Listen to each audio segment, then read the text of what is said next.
Boa tarde a todos e a todas que nos estão a acompanhar nesta transmissão em direto. O meu nome é António, de moderar este primeiro de muitos webinários. Esta é uma atividade organizada e dinamizada pelo Grupo de Trabalho dos Jovens Investigadores da Associação Portuguesa de Ciência, com o objetivo fundamental a aproximação da investigação sénior aos jovens investigadores. Neste sentido, e uma vez por mês, um especialista nacional ou internacional e conhecimentos acerca de determinada área relacionada com as ciências da comunicação. Nestas sessões teremos a oportunidade de conhecer investigações em curso, os seus problemas, como toda uma série de questões prementes no âmbito daquilo que de melhor se faz na investigação nacional ao nível das ciências da comunicação. Nesta primeira sessão temos mais gostaria de agradecer em nome do GT Jovens Investigadores ao professor a amabilidade em ter aceito o nosso convite. O professor Paulo Serra é um dos nossos mais conceituados investigadores e não só, é atualmente presidente da Associação Portuguesa de Ciências da Comunicação, está associado à Universidade da Beira Interior, onde desempenha funções como investigador com IFP, Comunicação, Filosofia e Humanidades. É docente no Departamento de Comunicação e Arte e assume também cargos académicos de destaque na gerência da Faculdade de Artes e Letras, a direção do Centro de Recursos de Ensino e Aprendizagem e a coordenação do Centro de Estudos Judaicos. A intervenção do professor Paulo Serra será mediática, o exemplo do terrorismo islâmico, um tema bastante pertinente por estar atualmente na primeira linha da agenda internacional, mas também, sobretudo, pela necessidade objetiva e concreta que nos permita uma leitura, eu diria, mais clara dos processos associados à mediatização deste fenómeno tão preocupante para a comunidade. Gostaria de vos informar que a intervenção do professor terá a duração aproximada de 40 minutos, sendo que no final será reservado um espaço para perguntas com a duração máxima de ser colocadas no espaço de chat à direita do vídeo aqui no YouTube, e agradecia que as colocassem quando eu abrir o espaço para as questões no final da intervenção, de modo a que seja às vossas questões. No entanto, convido-vos a partilhar ideias e comentários durante a intervenção. Muito obrigado e passo agora a emissão a Paulo Serra.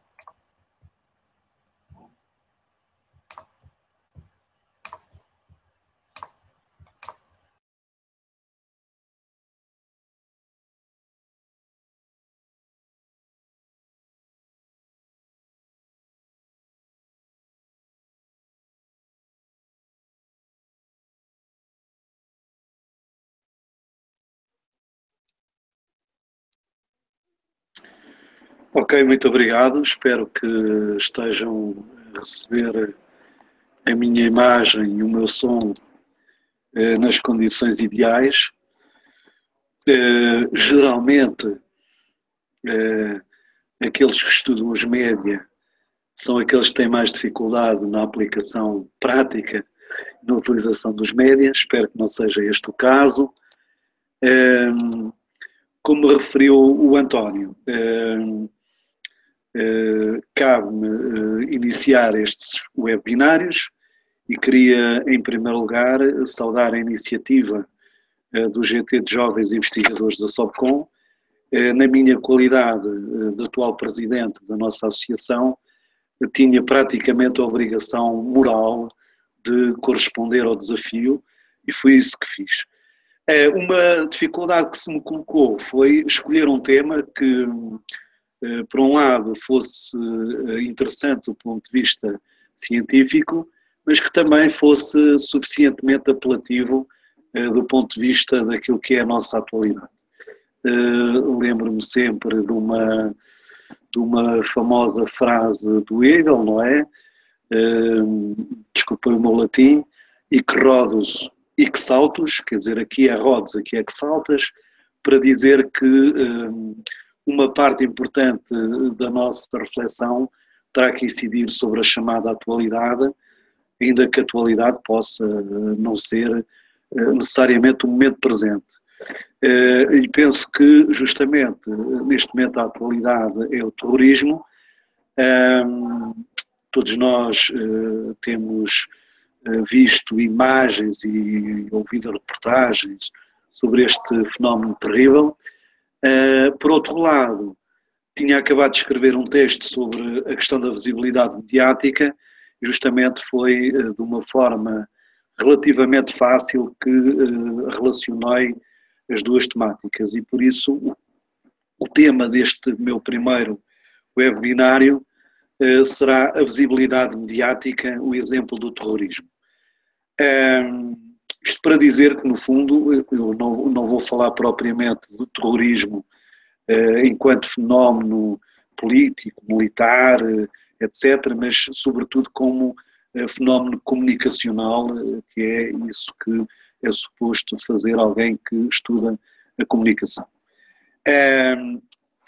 Em termos de, portanto, esta minha intervenção tem duas partes diferentes. Numa primeira parte, vou fazer algumas considerações sobre a questão da visibilidade mediática, e na segunda parte irei abordar o fenómeno do terrorismo, exatamente também como um fenómeno mediático e que visa a visibilidade mediática. Em primeiro lugar, um primeiro tópico sobre a visibilidade é que a visibilidade está ligada à existência social. Não é? Há dois autores que eu considero de muito relevo para pensar a questão da visibilidade e da existência social, que são a Hannah Arendt, nomeadamente o livro A Condição Humana. Um outro autor, que também é conhecido em geral, é o Erving Goffman, que escreveu um livro, está traduzido para português como A Apresentação do Eu na Vida Cotidiana. Cada um destes autores, de facto, abordou o tema da visibilidade e a importância da visibilidade para a nossa existência social. No caso da Hannah Arendt, ela, na obra que eu referi, acentua o duplo significado da palavra público, não é? E a vida social tem ligação justamente a esse público. Público, num primeiro sentido, como aquilo que é comum a todos, aquilo que não é meu, digamos assim, aquilo que é de todos e não é de ninguém, e público num outro sentido, como aquilo que é visível para todos os membros de uma sociedade. Justamente, nós sabemos que a democracia, tal como ela foi definida pelos gregos, assenta nesta dupla significação da palavra público. Por um lado, a democracia trata do bem público, trata do comum. Para os gregos, a vida privada era uma vida que se passava no lar, e o público trata também da vida de cada um perante os outros, perante todos os outros. Na assembleia política, nas praças, na vida social e política que caracterizava a democracia. Sobre o Goffman, nós sabemos também a importância que ele dá à questão da visibilidade, nomeadamente àquilo que ele chama a gestão das impressões, não é? Portanto, cada um de nós aparece perante os outros, tentando criar uma determinada imagem, e, portanto, é essa imagem que, no fundo, nos dá a existência social perante os outros. A Hannah Arendt e o Goffman têm uma característica em comum, e que, aliás, costuma ser criticada por outros especialistas, que é o facto de eles tratarem da visibilidade apenas enquanto visibilidade direta e visibilidade face a face. Nem a Hannah Arendt nem o Goffman tratam daquilo que nós hoje chamamos a visibilidade mediática. Portanto, para eles, no fundo, a sociedade, tal como eles a concebem, é uma sociedade de pessoas que vivem umas perante as outras, que falam umas com as outras, que partilham o mesmo espaço e o mesmo tempo de aparição e de aparência. Ora, há autores mais recentes que têm acentuado a importância da visibilidade que chamam moderna, por oposição a uma visibilidade a que chamaríamos antiga. Um desses autores que me parece mais pertinente é um autor chamado John Thompson, que justamente tem trabalhos sobre a questão da visibilidade, nomeadamente, entre várias obras que ele tem escrito, uma obra chamada Média e Modernidade, que procura estudar aquilo que ele chama as formas de interação e como os média modernos alteraram essas formas de interação. Para aquilo que nos interessa, aquilo que o Thompson nos vem mostrar é que, como é óbvio, a visibilidade face a face ou direta não desaparece, mas com a modernidade, sobretudo a partir do século XVII, XVIII, essa visibilidade passa a ser complementada cada vez mais com uma visibilidade mediática. Uma visibilidade que é feita através dos dos chamados órgãos de comunicação social, primeiro os jornais e as revistas, mais tarde a rádio e sobretudo depois a televisão. Portanto, essa visibilidade mediática é uma condição da visibilidade do homem moderno. Digamos que a nossa existência social já não é apenas determinada pela nossa visibilidade direta, mas também pela nossa visibilidade mediática. E pouco a pouco, e estou a pensar, por exemplo, em teorias como a teoria do espaço público do Habermas, talvez em vez de falar de espaço público eu falasse em espaço mediático, e deixo no ar a questão de saber se são a mesma coisa, mas a teoria do Habermas tem também a vantagem de nos chamar a atenção para a importância desse espaço mediático nas democracias contemporâneas. Um espaço mediático que ele acha que se encontra colonizado, portanto não um espaço mediático igualitário, partilhado por todos, o que nos leva exatamente a um segundo tópico sobre a visibilidade, que é aquilo que eu chamo a luta pela visibilidade mediática. A visibilidade é um bem escasso, que decorre da própria economia da atenção, não é? Não se pode ter atenção a todos ao mesmo tempo e, portanto, há alguns que se podem tornar visíveis, enquanto há muitos outros que não são visíveis. Isto leva justamente a uma luta pela visibilidade mediática, que é aparente há muitas décadas, e que tem a ver com a necessidade que os grupos e os indivíduos têm de aparecer nos média e de, ao aparecerem nos média, se tornarem visíveis perante todos os outros e de obterem mesmo um certo reconhecimento à existência por parte dos outros. Para nós, quiçá um dos episódios mais recentes dessa luta pela visibilidade será a luta das pessoas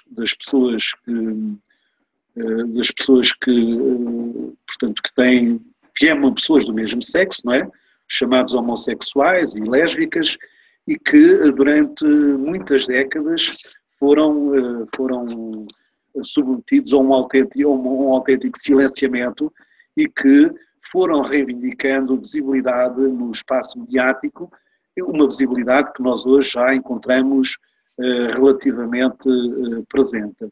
Um outro exemplo clássico é o exemplo dos negros na América, não é? Que também tiveram que lutar pela sua visibilidade, a visibilidade quer em termos diretos, nomeadamente, por exemplo, o direito a ocuparem os mesmos espaços dos brancos, quer em termos mediáticos. Não há muito tempo, por exemplo, era normal o filme de Hollywood não ter negros, quer dizer, os negros não existiam praticamente no cinema ou na televisão. Portanto, essa luta pela visibilidade mediática é uma luta pelo direito não apenas a ser visto, mas a existir do ponto de vista social. De maneira que eu considero que ela, de facto, é muito, muito significativa. Quem é que são os verdadeiros agentes desta visibilidade mediática? Bom, são os profissionais dos média, os jornalistas, em primeiro lugar. E, nesse sentido, não deixa de ser curiosa a proposta de um homem que estudou exatamente também as questões da visibilidade, o Daniel Dayan, que escreveu com o Hélio Katz o famoso livro sobre a televisão em direto, de acordo com a tradução portuguesa, e que propõe mesmo, e um pouco contra o próprio Hélio Katz, propõe mesmo que nós, em termos dos médias, já não estamos propriamente num paradigma dos efeitos, mas num paradigma da visibilidade. Aquilo que os médias fazem não é propriamente transmitir uma mensagem que quer ter efeitos persuasivos sobre uma audiência, aquilo que os média fazem, em primeiro lugar, é mostrar pessoas, instituições e acontecimentos. E nesse sentido, diz ele, mais do que transmitir informação, aquilo que os média fazem é produzir, perdoa-se a tradução, é produzir mostrações. Traduz aqui o português monstration, que é um termo que é dificilmente traduzível para português. Portanto, os média produzem mostrações. Cabe aos profissionais dos média, nomeadamente aos jornalistas, serem os agentes dessas mostrações. Devemos ver que isto é um aspecto importante, porque justamente quando nós falamos nos novos média, aquilo que acontece é que esses novos média permitiram, de certa maneira, retirar aos jornalistas este papel exclusivo. Eu não direi que os jornalistas hoje não continuam a ser importantes em termos de agentes de demonstração, mas eu direi que, continuando a ter toda a importância, eles já não têm a exclusividade. Em termos da visibilidade mediática, introduzo no texto que eu referi no início, que escrevi sobre a questão da visibilidade mediática, introduzo uma série de distinções, recorro à figura do quadrado, dizendo que há, digamos, quatro grandes formas de visibilidade. Duas formas têm a ver com o eixo da aquisição, digamos, da forma como é conquistada a visibilidade, e aqui distingue entre uma visibilidade atribuída, que a pessoa já tem à partida. Vou dar o exemplo, por exemplo, o príncipe William, ou o filho do príncipe William, logo à partida tem uma visibilidade, e essa visibilidade eu chamo-lhe uma visibilidade atribuída. Depois há uma visibilidade que se conquista, por exemplo, quando um jogador de futebol que não é conhecido passa a ser conhecido e a aparecer nos média, esse é um exemplo típico de uma visibilidade adquirida. Portanto, temos aqui um primeiro eixo, visibilidade atribuída, visibilidade adquirida. Um segundo eixo tem a ver com a atitude da pessoa ou da instituição perante a visibilidade. E esse eixo, eu distingo aqui entre uma visibilidade voluntária e uma visibilidade involuntária.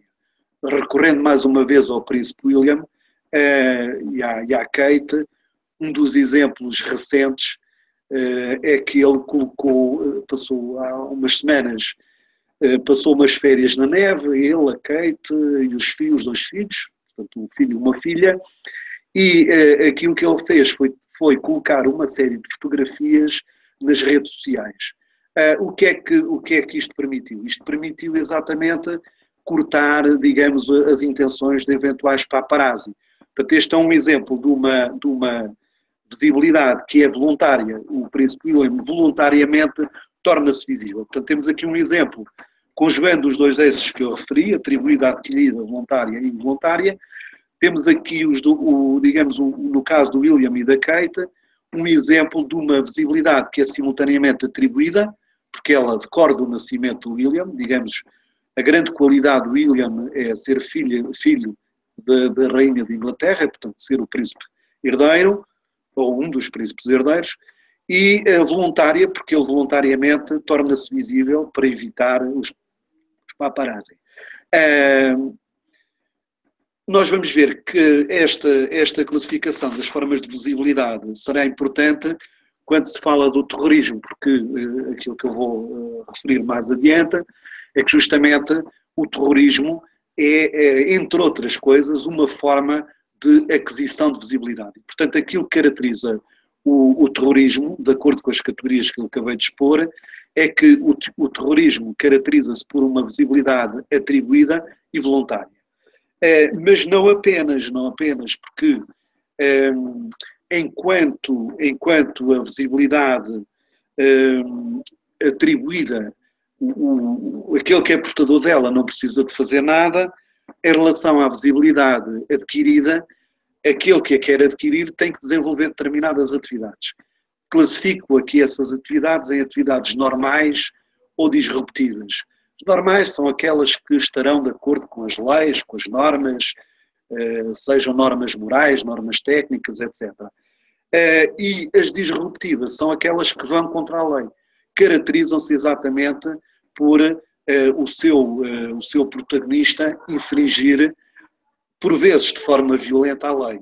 Justamente aquilo que caracteriza o terrorismo é o facto de ter uma visibilidade adquirida, dessa visibilidade ser voluntária e dessa visibilidade ser adquirida por meios violentos.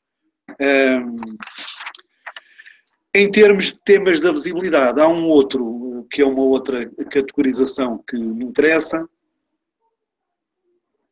Esses temas da visibilidade podem ser identificados através de uma classificação que meio, digamos assim, de forma meio metafórica eu faço aqui. Quando nós olhamos para os vários tipos de jornalismo, nós podemos utilizar uma metáfora cromática, não é?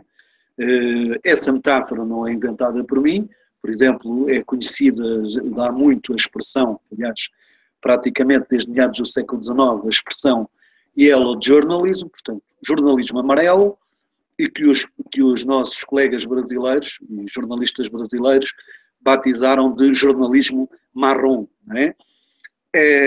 O jornalismo amarelo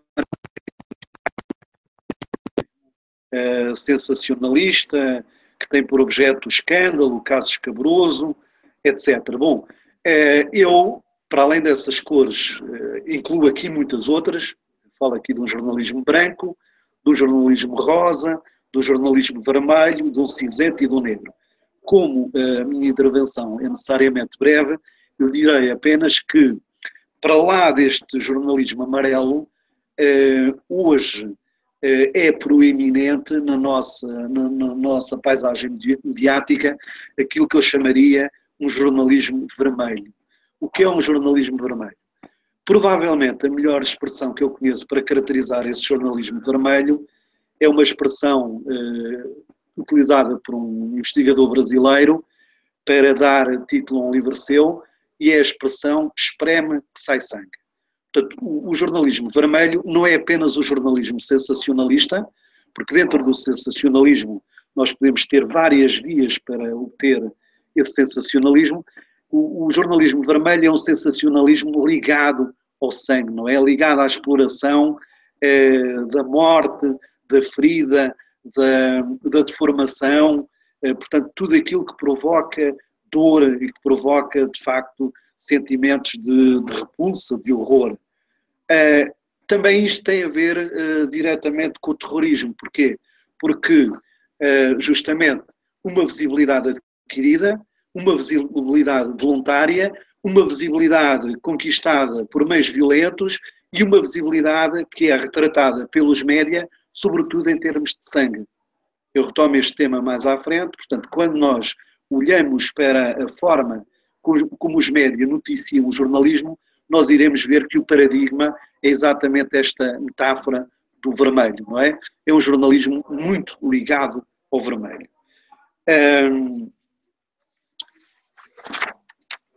Ainda em termos de visibilidade, parece-me importante também falar dos atores, não é?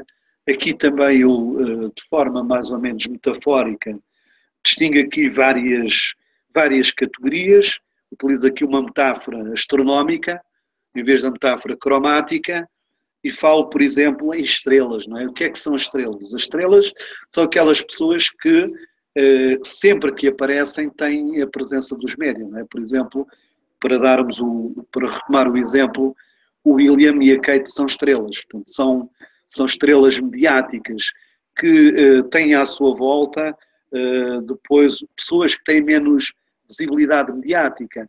E são essas pessoas, por exemplo, que eu chamo aqui asteroides, não é? Portanto, só para enumerar também as categorias, também não vou ter tempo de explicitar, tenho aqui as estrelas, os asteroides, os cometas, os planetas e os buracos negros, não é? Em termos do terrorismo, aquilo que eu diria é que o terrorismo caracteriza-se exatamente pela figura do cometa, não é? Portanto, uma visibilidade que é atingida momentaneamente e que desaparece. Isto é tanto mais assim porque é uma visibilidade que desaparece até pela morte do próprio terrorista, não é?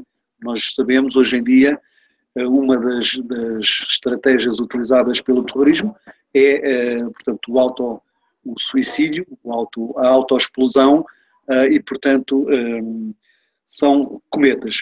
Mas, no conjunto, depois, muitos cometas fazem um céu bastante luminoso e nós estamos a assistir a vários exemplos de episódios terroristas que fazem com que estes cometas estejam constantemente, diferentes cometas, estejam constantemente na agenda mediática. Em termos ainda de visibilidade, falo agora dos novos média. Portanto, como eu referi há bocadinho, no início da minha intervenção, os novos média não vêm substituir os média tradicionais, estou-me a referir nomeadamente à televisão, jornais, às rádios, mas sobretudo à televisão, não vêm retirar a importância aos média tradicionais enquanto produtores de mostração, enquanto produtores de visibilidade, mas vêm relativizar essa importância. Isto é, a partir dos novos média, não é? Aquilo que acontece é que há outros autores que podem produzir visibilidade. Através do YouTube, através do Twitter, através do Facebook, do Instagram, muitas outras plataformas, nós temos outros agentes da visibilidade que se juntam aos jornalistas e aos média tradicionais e que fazem com que muitas vezes achem interferências entre estes dois tipos de média. Isto é, coisas que aparecem nos média tradicionais, que aparecem depois nos novos média, mas também, o que é uma novidade, coisas que aparecem nos novos média que são retomadas pelos média tradicionais.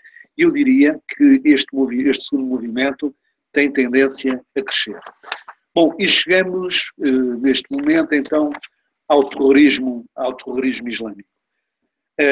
Eu não tenho também tempo para caracterizar o terrorismo islâmico de uma forma muito exaustiva. Direi apenas que este terrorismo islâmico atual, vou tomar como ponto de referência o terrorismo que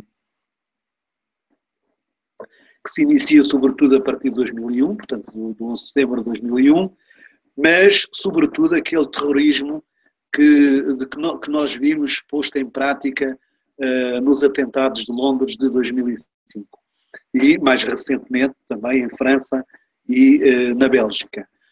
Eu diria que é um terrorismo global, isto é, no sentido em que ele pode acontecer em qualquer parte do mundo. Quando nós estávamos a discutir exatamente os atentados de Bruxelas, aconteceu um atentado no Punjab que matou 72 crianças, sobretudo, não é? Portanto, é um terrorismo que acontece em várias partes do mundo, eu diria, pode acontecer em qualquer parte do mundo. Por outro lado, é um terrorismo local, ou, como também se poderia dizer, imanente, que é produzido pelos próprios cidadãos dos países onde ele acontece. Então, os agentes não vêm de fora, são agentes que fazem parte, são cidadãos franceses que fazem os atentados em França, são cidadãos belgas que fazem os atentados na Bélgica e assim sucessivamente.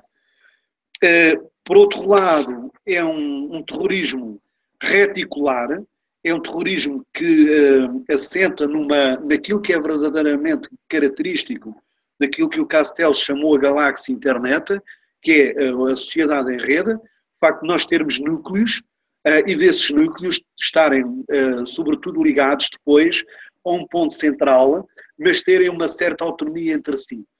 E o que torna extremamente difícil depois relacionar os núcleos uns com os outros. Portanto, cada núcleo tem uma vida própria, obedece a instruções centrais, mas tem uma certa autonomia, define os seus alvos, aplica as suas ações, o que torna extremamente difícil, de facto, combater este tipo de terrorismo. É um terrorismo simbólico, que aposta nas ações simbólicas, quiçá, portanto, a primeira grande ação simbólica foi exatamente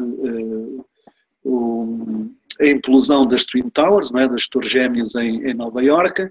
Aliás, por exemplo, o Baudrillard escreve textos hiperbólicos exatamente sobre esse tema, não é? facto de ser a inauguração de uma espécie de terrorismo que é auto-infligido portanto, esse terrorismo hoje em dia, esse caráter simbólico tem sobretudo com aquilo que eu falei há bocadinho, que é o facto de ele ser praticado por pessoas que simultaneamente se matam, não é? Portanto, os bombistas suicidas são o símbolo maior e simbólico. Porquê? Porque são pessoas que mostram ao Ocidente, para o qual a vida é um valor supremo, mostram que há pessoas que não dão importância nenhuma à vida. Portanto, este caráter simbólico, diz o Baudrillard, é um caráter simbólico com que o Ocidente não pode de maneira nenhuma umbrear. E nesse sentido, este terrorismo coloca o Ocidente perante uma resposta muito difícil de dar. Claro que se pode, quando há um atentado terrorista, pode-se tentar fazer um bombardeamento ao Estado Islâmico, mas justamente não é a mesma coisa, quer dizer, o símbolo aí não funciona. E por outro lado, é um terrorismo de caráter fundamentalista, religioso e fundamentalista, não é? Portanto, o Estado Islâmico, nas suas proclamações, chama aos países ocidentais, Estados Unidos, Europa, etc., como os cruzados. Portanto, coloca a guerra terrorista, ou coloca o terrorismo no contexto de uma guerra religiosa entre um islamismo radical, salafista, e o próprio cristianismo, que supostamente pretende exterminar esse Islão.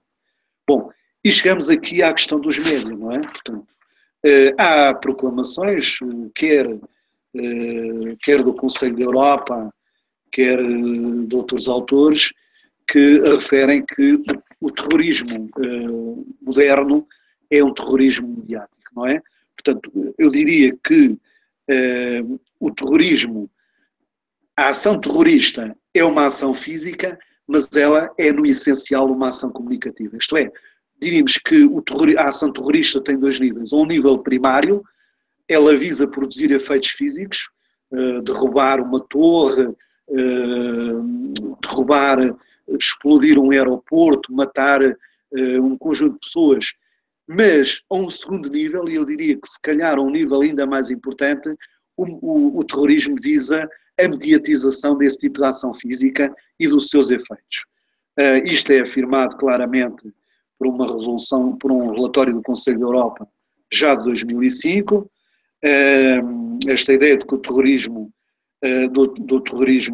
que o terrorismo de facto é um terrorismo mediático que visa a sua mediatização, mas curiosamente ele é também afirmado pelos próprios terroristas, não é?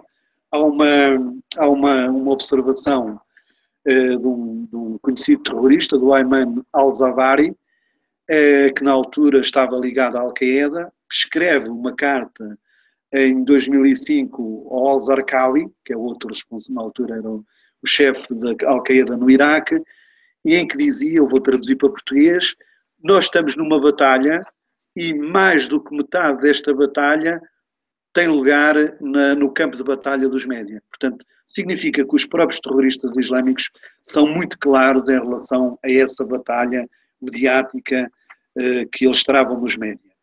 E essa batalha mediática não é travada apenas através de ações violentas, ela é travada também no campo dos média, não é? Nós sabemos que o terrorismo hoje tem uma comunicação direta e que tem estado a ser estudada, e que é uma comunicação que, ao contrário de outras redes terroristas e de outros atores terroristas, por exemplo, dos anos 70, é uma comunicação direta que é visível, que se dirige ao público em geral. Obviamente que haverá também uma comunicação secreta, mas há uma comunicação direta, uma comunicação pública. Por exemplo, o Exército Islâmico, o ISIS, não é? O Daesh, tem um departamento, o Al-Hayat Media Center, que é um departamento de média, que produz vídeos altamente profissionais, com efeitos especiais, e que são produzidos com técnicas cinematográficas e que depois têm grande impacto através, por exemplo, do YouTube, E tem uma revista chamada Dabiq, que é publicada em inglês. Portanto, aposta nestes formatos tradicionais, não é? Do vídeo e da revista, mas depois faz um uso também extremamente extenso dos novos média e das redes sociais, não é? Do Twitter, do Facebook, do YouTube, portanto, todos esses meios são utilizados de forma maciça pelo Estado Islâmico, e de forma tão maciça que não há muito tempo, em 2015, o Departamento de Estado norte-americano considerava que justamente o Estado Islâmico, refiro-me aqui ao título de um artigo do New York Times, que cita esse relatório e que diz ISIS is winning the social media war. Portanto, os Estados Unidos concluem que o ISIS está a ganhar a guerra nos mídias sociais. Inclusivamente, os Estados Unidos criaram um departamento que visava também contrabalançar, ou se quiserem, atacar essa predominância do ISIS e produzir também vídeos, mensagens para o Facebook, para o Twitter, etc. Mas os responsáveis desse organismo consideram que é uma tarefa praticamente impossível enfrentar o ISIS no campo das redes sociais e dos médias sociais. E isto é importante porque nós sabemos, e agora entra a parte secreta, nós sabemos que por informação que passa pelos média, passa por relatórios de serviços secretos, etc., nós sabemos que uma grande parte do recrutamento de terroristas passa exatamente por estes meios sociais.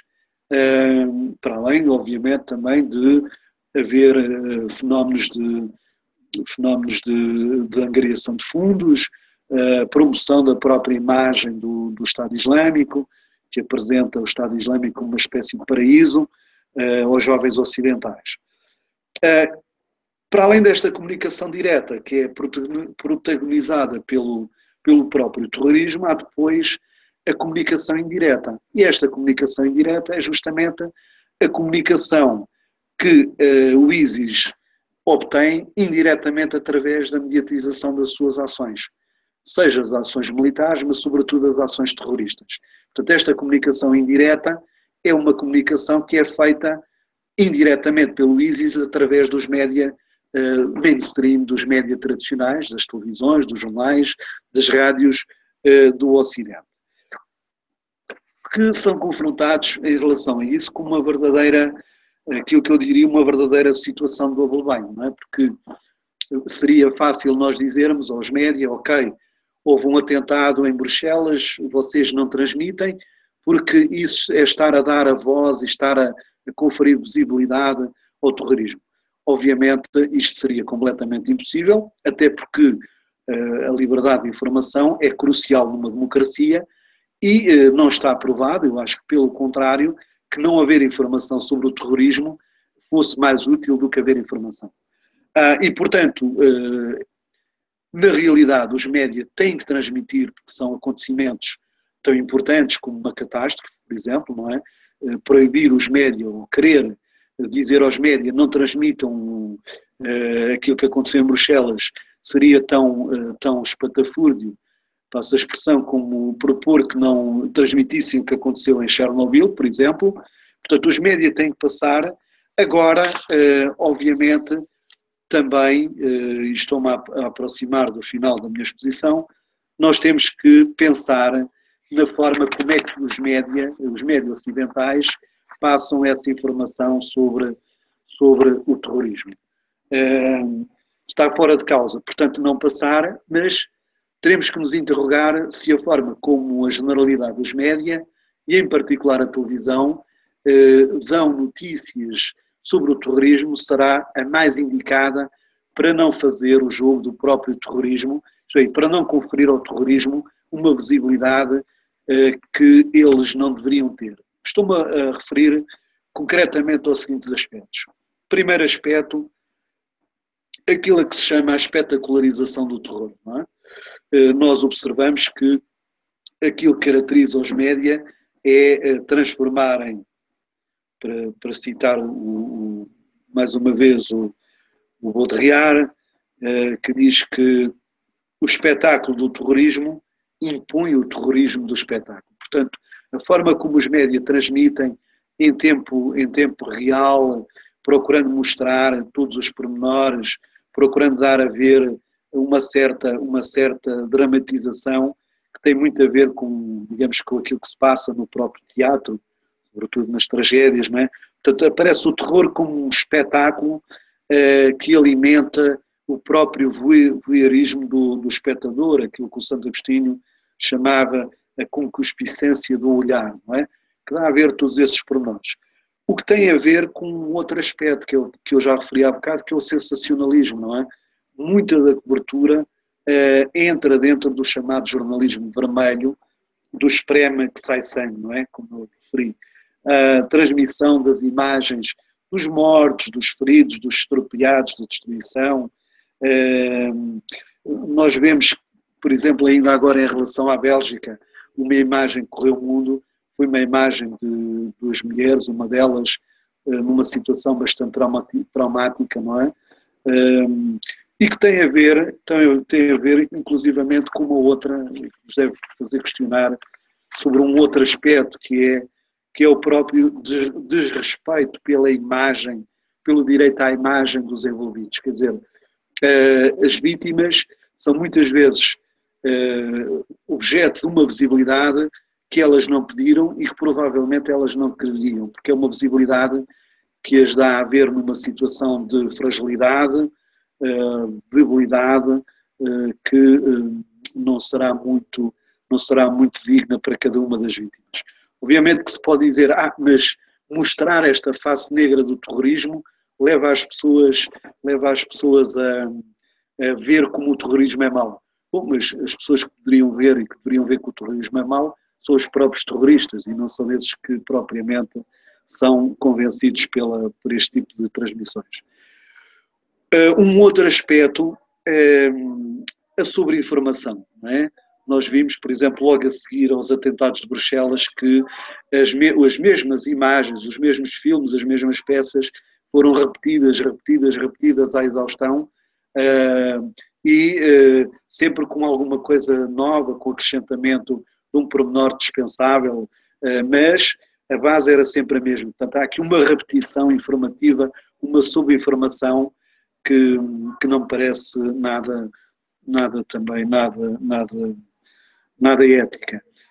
A invasão da privacidade é um dos episódios curiosos que aconteceram aqui em Bruxelas, quando foi logo a seguir, nos dias seguintes aos atentados, foi de um trabalhador de uma empresa de construção civil que tentou atacar uns jornalistas da televisão. Porquê? Porque justamente considerava que esses jornalistas estavam a invadir a privacidade. Quer dizer, o jornalismo que se faz sobre os atentados muitas vezes invade a privacidade, não respeita a privacidade de todo um conjunto de pessoas que, ou pelo facto de morarem ali, ou de serem habitantes de uma determinada cidade, veem a sua privacidade invadida. E, por outro lado, aquilo que eu chamaria também uma certa desumanização e até teratologização, passo digamos, a expressão dos próprios terroristas, não é? No fundo, este tipo de reportagens mostra muito e explica pouco, dá-nos pouco a ver quem são os terroristas, as razões, a ausência de razões, as suas redes, as suas formas de pensar. Isto é tanto mais importante quanto isto liga-se a uma questão que eu vi ontem no noticiário da televisão, que era a notícia de que o presidente francês, o François Hollande, iria recuar na sua proposta de retirada da nacionalidade aos terroristas.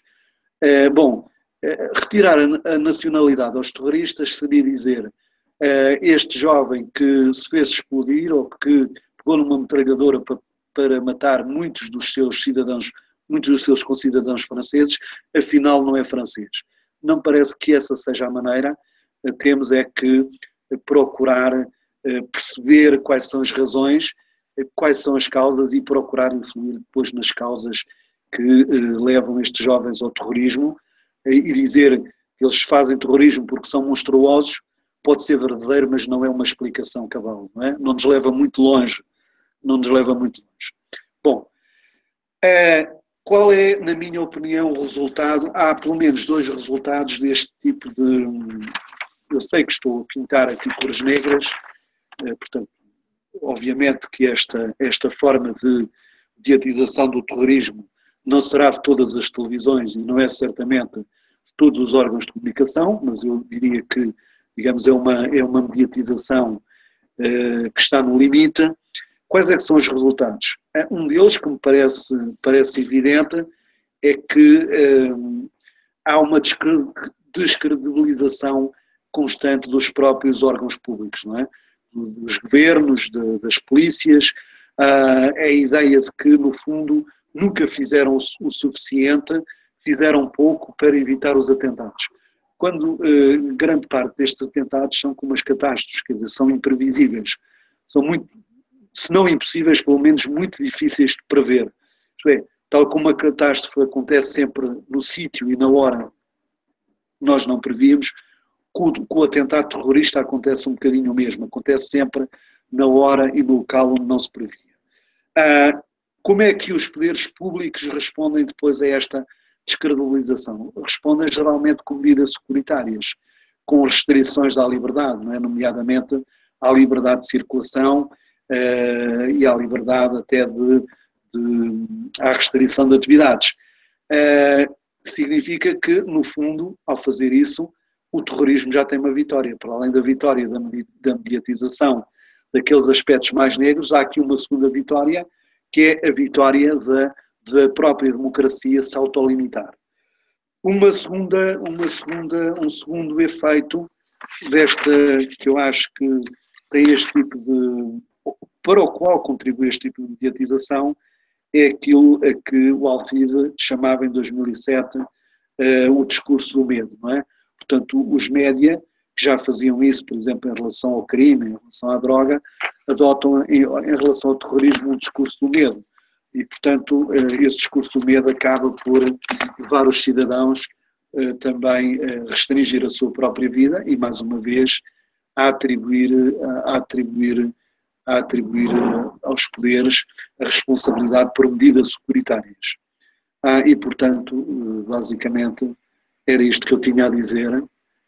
Dou por terminada a minha exposição, creio que me mantive nos 40 minutos previstos, são neste momento 17h40, fico à espera das vossas observações, questões, etc. Saúde, mais uma vez, todos os que assistiram, eventualmente, com o sacrifício das suas outras atividades, e agradeço também mais uma vez ao GT de Jovens Investigadores da SOPCOM por esta iniciativa e por outras iniciativas. Portanto, é um GT que se caracteriza pelo seu dinamismo. Convém não esquecer que criaram e vêm editando uma revista, não é? Comunicando, e que organizam também, têm organizado numa base anual um seminário de investigadores e de doutorandos, que também é uma iniciativa que consideramos na direção da SOPCOM como muito relevante.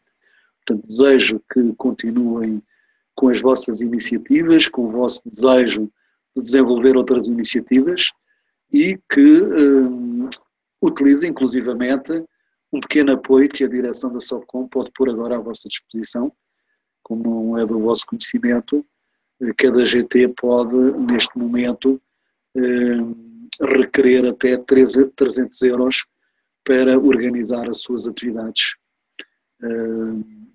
de GT e, portanto, diante, obviamente, de regras que foram comunicadas oportunamente. todos então, boa tarde e fico à vossa disposição.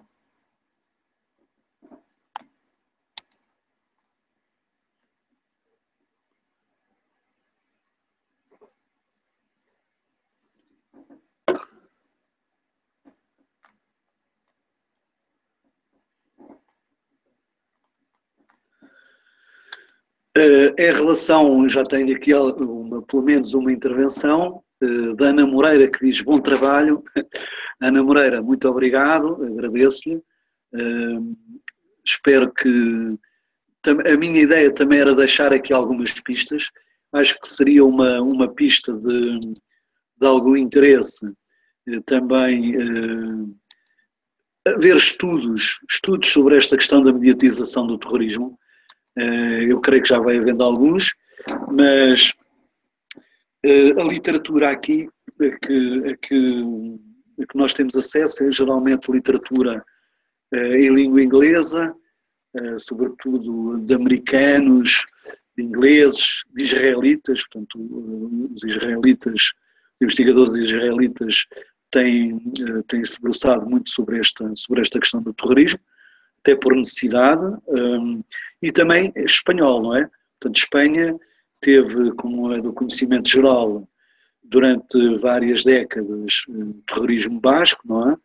Da ETA, e com uma série de atentados, e mais recentemente, portanto, teve também atentados, teve o atentado de Madrid, o atentado à Tocha, que matou 100 e tal pessoas. Portanto, há também em Espanha bastante investigação nesta área.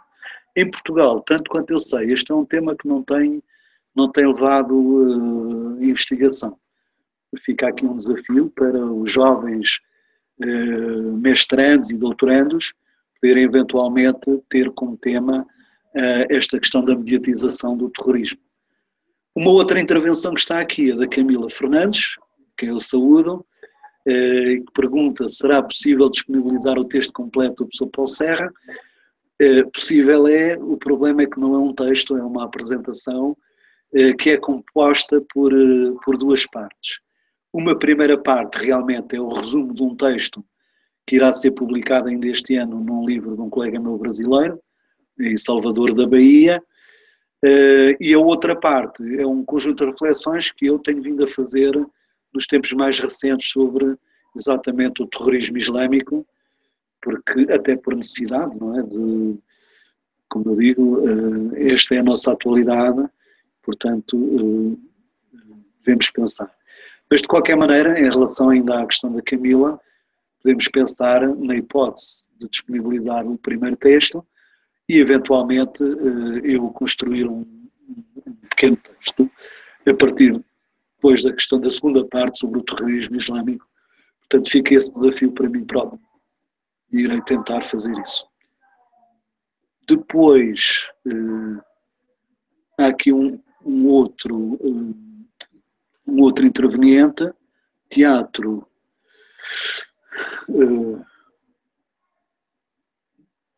Comuni, qualquer coisa, que diz: os Estados-nações não deveriam ocupar esse espaço mediático de alguma forma, como com campanhas publicitárias.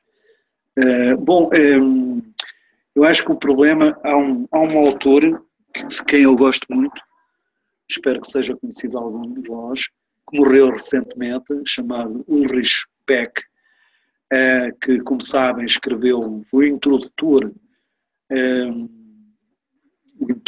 pelo menos no espaço mediático, não sei se havia outros trabalhos anteriores, mas foi o introdutor da chamada Sociologia de Risco, que foi algo que também preocupou Niklas Luhmann, e que refere muito esta questão. Aquilo que verdadeiramente este terrorismo islâmico é um terrorismo que tem a característica global. Digamos, quando nós procuramos sobre um fenómeno verdadeiramente global, que já não cabe no quadro dos Estados-nação, justamente o terrorismo é esse fenómeno. Portanto, é um fenómeno que inclui pessoas de vários países, pessoas que pertencem a várias nações, e, portanto tem um caráter verdadeiramente transnacional. A luta contra este terrorismo implicaria justamente também organismos globais e transnacionais. Ora, aquilo que nós vemos é que isso não existe. Na realidade, como ainda ficou evidente nestes atentados de Bruxelas, nem sequer dois países que são muito, muito próximos, isto é, tão próximos que têm fronteira, como é a Bélgica e a França, nem sequer esses países conseguem trocar informações, porque aquilo que nós estamos a ver neste momento é que os tais núcleos que eu falava, não é? Existiam em França, existiam na Bélgica, existiam na Alemanha, eventualmente na Itália, mas existem também na Índia, existem noutros países do mundo, não é? E, portanto, seria necessário um organismo transnacional e seria necessário um esforço das nações. Agora, não se vê como é que provavelmente será possível fazer essa organização transnacional.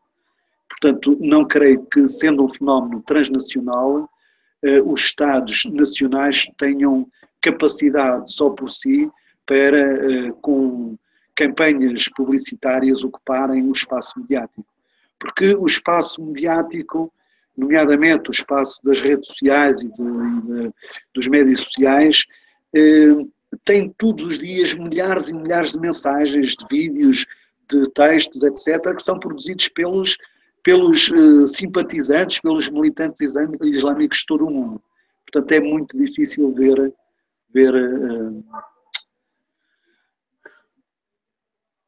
quanto ao Fábio, nesta época de tumulto, o que carece de visibilidade na cobertura sobre o terrorismo? Quais as áreas a explorar?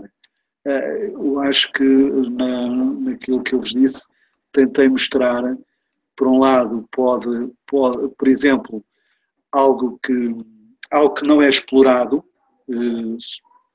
que é explorado apenas de forma lateral, é a questão das motivações dos próprios jovens terroristas, não é? Dos franceses. É muito curioso, vocês não devem lembrar-se, mas há cerca de 4 anos, em 2012, houve um caso em França. Portanto, em França já não havia terrorismo desde 1996. Em 2012 houve um caso famoso, chamado caso Merah, que foram 7 mortes produzidas por um jovem chamado Mohamed Merah, que era justamente um jovem, isto foi em Toulouse, um jovem que tem o perfil destes jovens que hoje em dia fazem também o terrorismo. E a televisão France 3 fez um documentário sobre esses jovens, sobre a vida, sobre a família, sobre as ocupações, e o vídeo foi realmente muito mal recebido, quer pelas famílias, quer pelos órgãos de comunicação social, porque há sempre, nesse tipo de trabalhos, sempre o risco de haver uma apologia do terrorismo. Agora, eu creio que, sem nós percebermos de facto esse tipo de motivações, é muito difícil nós lutarmos contra o terrorismo. Uma outra área, creio que poderia ser justamente aquilo que se chama a própria ética da imagem, não é? Quer dizer, o que é que, do ponto de vista da imagem, o que é ético e o que não é ético mostrar, não é? Até que ponto é que podem ir as imagens, por exemplo, da televisão? Podem mostrar o quê? Portanto, nesta seria um outro domínio da ética da imagem que me parece também. Bom, depois há outros domínios, obviamente, não é? Como é o caso das próprias, e isso já tem vindo a ser feito, o caso das próprias produções dos terroristas, do Estado Islâmico, não é? O tipo de vídeos que é feito, quais são os aspectos que são acentuados nesse tipo de vídeos, portanto, o estudo das formas de comunicação específicas do Estado Islâmico creio que também seria importante para nós percebermos como é que aquilo pretende persuadir os nossos jovens, não é? E os jovens que, por essa Europa fora, sentem entre dois mundos, não é? Um mundo que é o mundo do país deles e que eles não querem, onde se sentem mesmo uma certa humilhação, e depois uma espécie de paraíso, mas alagado em sangue, que é o paraíso do chamado Estado Islâmico, não é? em que, quando nós vemos esse tipo de comunicação que eles produzem, geralmente sentam na guerra, no heroísmo, numa espécie de filme de cowboys adaptado aos tempos do terrorismo islâmico.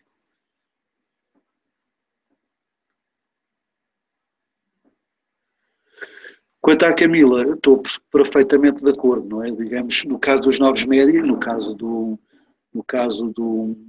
dos vídeos, sem dúvida que a espetacularização e o sensacionalismo é extremo, não é? Aliás, há um texto que eu ainda não tive tempo de ler por completo, mas que justamente fala sobre a necessidade de provocar o mais possível o terror, não é? Portanto, cada ideia, o livro é um livro de 2004 e é sobre a estratégia, quer militar, quer comunicacional, que deve ser adotada pelo terrorismo. E essa estratégia, quer do ponto de vista militar, quer do ponto de vista comunicacional, o grande objetivo é criar a desordem e o medo. Porquê? Porque quando há desordem, penso, por exemplo, aquilo que aconteceu no Estado Islâmico, aquilo que se chama o Estado Islâmico, não é? O ISIS, Islamic State of Iraq and Syria. O Estado Islâmico estava mais ou menos limitada até ao momento em que quer o Iraque, quer a Síria se desorganizam completamente. Portanto, em que, devido às próprias lutas internas, quer dizer, quer o Iraque, quer a Síria, deixam de ser países, mal ou bem, ditaduras, obviamente, com muitos atentados aos direitos humanos, mas deixam de ter um poder político e administrativo central e passam a ser uma espécie de países constituídos por bandos. Portanto, é nesse ambiente que justamente o Estado Islâmico cresce, quer para o Iraque, quer para a Síria, e, portanto, ocupa uma extensão imensa, porque justamente ocupa a desordem, e na desordem as populações, é um bocado como acontece nas anarquias, não é? Quando há anarquia, as pessoas estão sempre prontas a adotar alguém que venha trazer a ordem. Quanto ao medo, obviamente que isso é também, quando as pessoas têm medo, elas comportam-se de forma que não é livre, de forma reflexa, não é? E, portanto, o medo, de facto, é um dos grandes objetivos.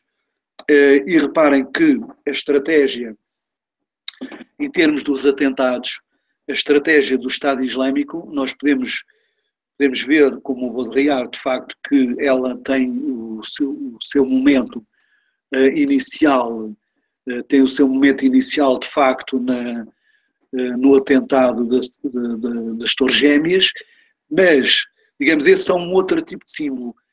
Há depois um outro tipo de terrorismo que já não tem a ver com isso, que é um terrorismo que eu chamaria um terrorismo generalizado. Quer dizer, neste momento, aquilo que nós estamos a ver é que o terrorismo procura criar uma situação de medo generalizado em que a pessoa pense que a bomba pode estar em qualquer lado. E daí que aquilo que acontece é que sejam os cidadãos anónimos, para os terroristas neste tipo de atentados, não procuram atingir alguém em especial, procuram matar o maior número de pessoas.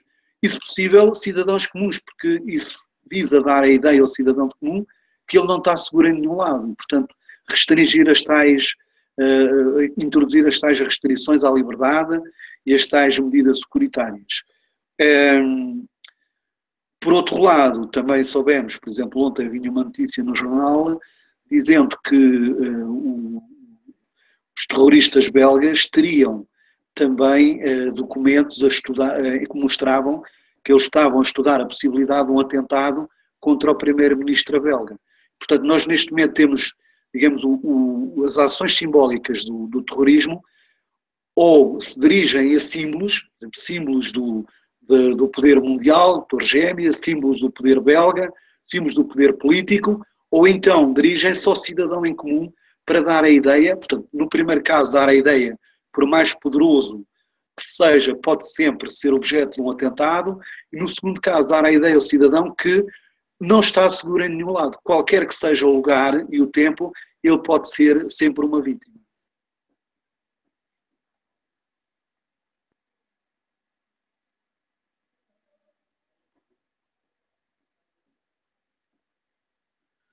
Bom, eu teria aqui muitas mais perguntas para responder, mas fazendo minhas as palavras do António, que diz aqui o seguinte: agradecemos as vossas questões, mas teremos de encerrar este espaço de discussão em breve. Por favor, não coloquem mais questões. Ok? Muito obrigado. Aquilo que eu posso fazer é, se acharem interessante, um dia fazermos em qualquer lugar uma conferência, um seminário dedicado a este tema e, se me convidarem para participar, terei todo o gosto, sempre na ideia de que eu não sou um especialista em terrorismo, sou especialista na área dos média, portanto interessa mais o terrorismo a partir da questão dos média, mas que, a partir desse campo dos média, tenho um conjunto de ideias que gostaria de partilhar mais aprofundadamente e discutir com vocês. Muito obrigado mais uma vez. E então, declara-se aqui encerrada mesmo a sessão. Vou desligar. Penso que a ideia